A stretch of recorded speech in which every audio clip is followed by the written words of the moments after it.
After moving from South Florida to New York, Sharon McIntyre developed a workday routine. She took 2 trains from her home in Queens to Manhattan and the World Trade Center, where she worked on the 14th floor of the South Tower. But on September 11th, just back from vacation the week before, she arrived a little early, and that may have saved her life. And by the time I walked in front of the PATH train to put my badge on the security clearance, I saw everyone running.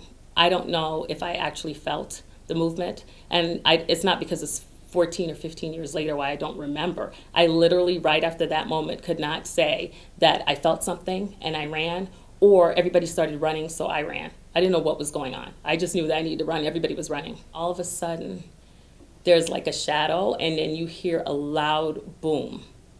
And it was like a sonic boom. It was the loudest sound I've ever heard in my entire life.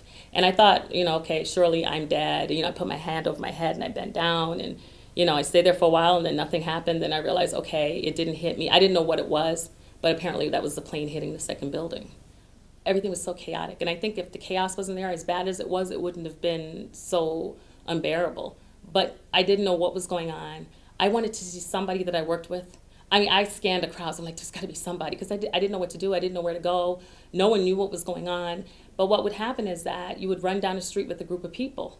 And then as you're running, you see people running towards you. So you think something is happening. So you turn and then you run. And as you're running down the next street, people are running towards you. So you turn and you run, because they're obviously running from something. And this is how it went on for a good while. And you would try to ask people, and people tried to ask me, and nobody knew where they were or how to get. I knew I wanted to go uptown, but I didn't know how to go uptown. Because I'd always taken a bus and a train. I had no idea.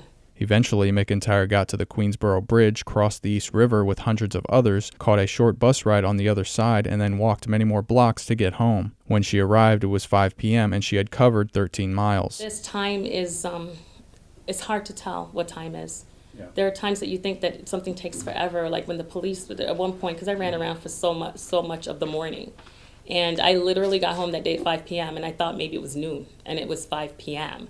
I had a watch on, never even looked at the watch one time. But time just has a way of, what seems like a long time probably is a shorter time. But when you're desperate and you're panicked and you need help, I think that somehow time seems to go very slow.